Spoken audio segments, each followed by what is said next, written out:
Hey guys, I hope you are all as well, or as well as you possibly can be, and I'm really going to emphasize that this week because I am actively not well. Definitely not into existing right now, but hi, thank you for joining. As I'm sure many of you also feel, I think the heaviness of just flat out existence right now is very, very palpable. So I've been taking a lot of naps, just woke up from one right now and thought, why not hop on live and at least offer something of nectar, which could be a actually exciting astrological update that we can look forward to, because I think the astro weather, aside from existing right now, has been kind of dire and kind of heavy and kind of a lot as well. But there are beautiful things that are happening in the sky right now, beautiful things that we have to look forward to that we can work with. So I wanted to kind of give a quick little update on it.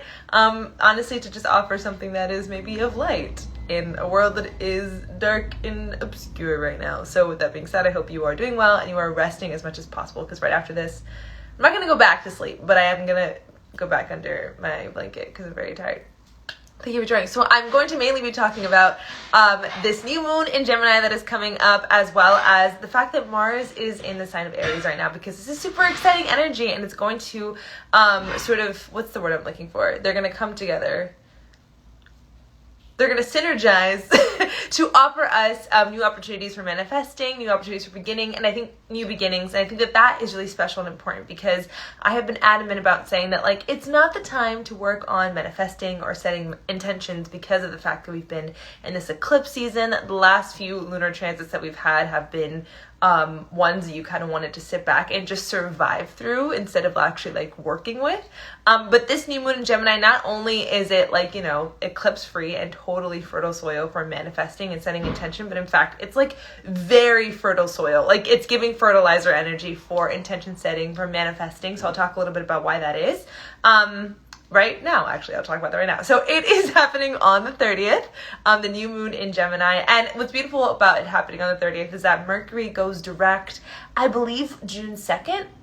So we're getting out of this Mercury retrograde energy, which, I mean, thank God, right? Because that was not the move for me. I'm a fan of retrogrades because we do love to sit, we do love to pause. It's really important that we honor the ebb and flow in life, and that ebb really gave us permission to observe certain areas of our lives, particularly the areas of our lives that are ruled by Gemini, and look at what needs to be done here, what needs to go, being in that excavating role in our lives, which I love. So I don't want to complain about it, but I will say that the annoying parts of Mercury retrograde, being romanticized by old timelines and old versions of yourself. Also, dreams were very weird. Miscommunications, that stuff, I'm happy to see go. So knowing that this new moon is coming alongside Mercury retrograde going means we're back into a space where we can take everything that we learned from that Mercury retrograde in terms of what did you learn about the partnerships that perhaps dissipated, the partnerships that you were actually really called to nurture, the sense of community that you found, the new ideas that you had. How can you now water those with aligned action and aligned intention? And the reason being is that not only do we have this new moon that's a beautiful ushering in of new energy, but we also have Mars in Aries. So Mars is at home and the sign of Aries. Actually, we have a lot of planets around home. So Mars is ruled by Aries, or Aries is ruled by Mars, it's home. Venus is ruled by Taurus and it's home as well. Saturn and Aquarius, which is annoying because it's going retrograde, but whatever, it's fine. And Neptune is in Pisces. So there are a lot of signs right now that are in their signs of rulership, planets in their signs of rulership. And that is beautiful because it's really going to be this energy of alignment and really, really fertile soil for, like I said, taking aligned action and not letting this time period, this last month, I do not doubt for a second that you learned a lot, that you had a lot of insights, aha moments where you realize something needs to go, something needs to change, new attitudes, new ways of being, changes, mindsets. Really taking that and implementing action and aligned action moving forward is going to be how you work the most usefully with this transit, especially being that Gemini is a sign ruled by Mercury. It rules our mind, it rules our words, it rules how we communicate and how we gift the world our nectar. So you really want to look at what have I learned that I can now put towards how I am fueling and nourishing my ideas, my projects, but also just my friend groups, my community, the people that I communicate with. And when it comes to manifesting right now, what's really beautiful about this, and I would really invite you to do this as homework, Yes, hi, thank you for joining. So yes, manifest in all the normal ways you typically do, whether you're a journaler, you're a scripter, you like to light a candle, whatever that looks like for you, definitely do a new moon ritual. But because Gemini is all about word of mouth, understanding that how we speak and what we speak over our lives right now is very, very, very important. So you want to be adamant about watching the words that you are using to draw and sort of color your life. But also, like, if you have a friend that feels like the safest space, or a family member, just anyone in your life that's like, anything that I tell them feels safe. There's like no evil eye energy there. Speak your manifestations to them. Right now, there is something that is so, so, so potent about us speaking, us sharing, us using our words. So you want to find that safe person and be like, hey, bestie, I am calling in a loving partnership. And you know what? I am calling this in. So I'm going to speak this out loud right now because you guys are all a safe space. Got the evil eye protection over here. I am calling in a divine partnership that honors and mirrors my worth, and that cultivates just like healthy individual independence, but also building something mutually that is beautiful and sustainable and gorgeous. And I'm honestly attracting my own energy. I want to find someone who is just like me energetically and spiritually. As I'm speaking that out, and I want to note that whatever that looks like for you, whether you are speaking in advancement in your career or, financial abundance, you're speaking in a new home, moving, a trip, find someone that feels safe, find a space that feels safe, find a group, a sisterhood, brotherhood, whatever the case may be, and speak out loud what you are calling in right now, because I'm telling you, it's going to amplify your manifestation by 1,000, because Gemini is all about the mind, about words, and recognizing that right now, especially with Mars and Jupiter are conjoining in Aries. Mars and Jupiter are conjoining in Aries. We have Venus in Taurus, and then Mercury's trining Pluto. So our words are spells right now. So in the same vein, in that way, if you are speaking things that aren't actually honoring or nourishing your own advancement, if you find that you are really, really, really sort of fueling limiting beliefs, or you're just not being the kindest to yourself, even if you're not realizing it on a conscious state, right? If you're just kind of being harder on yourself passingly and you think that it's normal, but you don't realize oh, that's actually adding weight to my energy, really recognizing that and making the conscious effort to shift your dialogue with yourself. It's going to be really important because, like I said, our words right now are really being looked at, really being highlighted, and you're going to notice the energetic shift when you are more intentional with the words that you use to color your life and describe your circumstances and what you're calling in. So like I said, find a safe space or person to speak out your manifestations, work with this new moon on the 30th in Gemini, and of course look into your chart to see what Gemini rules, to see where you want to specifically focus intentions. Oh my god, I just realized that. Okay, lol, me having a whole. I just realized that Gemini rules my house of partnership, and I'm over here I'm calling in divine partnership into my life. So yes, look at what part of your chart Gemini rules, and really look at how can I set a really beautiful intention and manifest in this area of my life and in this theme of my life with my words, with ritual, and also with speaking it out loud. Mars is going to be in Aries, its sign of rulership, from May 24th, so it already has obviously gone into Aries. To the 5th of July. I know, right? I was not the synchronicity.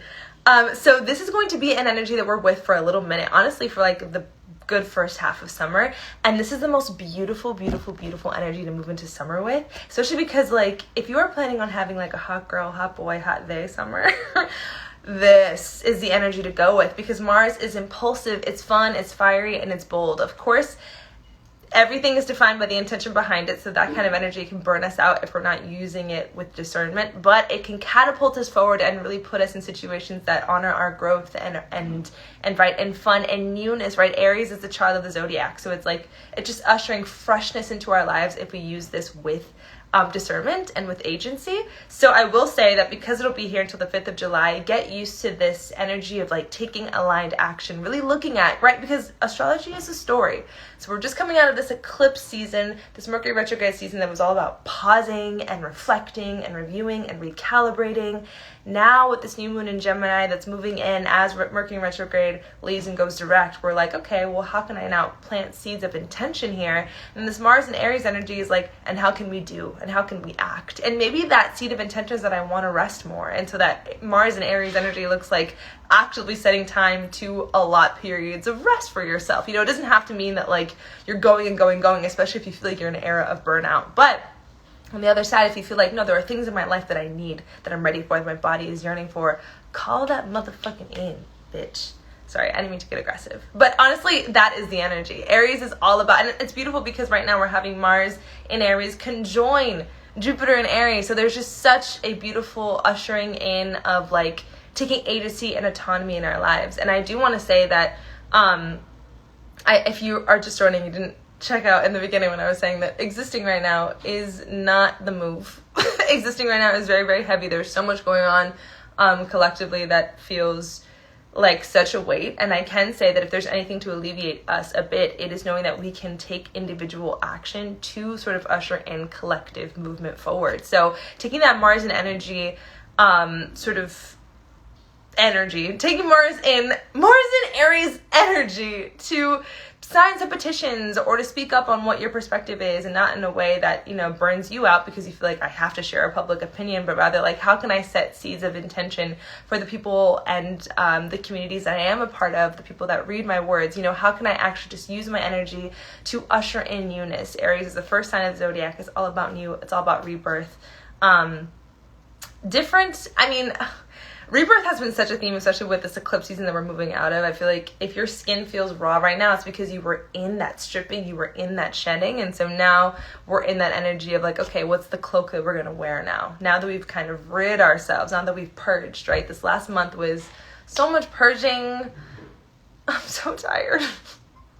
People don't realize like ascension and I do want to say that like I just hope you're taking as many naps as possible, and I hope that doesn't contradict all that I'm saying about Mars energy, which means go, but like aligned go, not just going because you feel like you need to go, but rather like really listening to your body and recognizing what are the downloads saying, like this idea, this action needs to be taken, this idea needs to be nurtured, like this is the forward movement.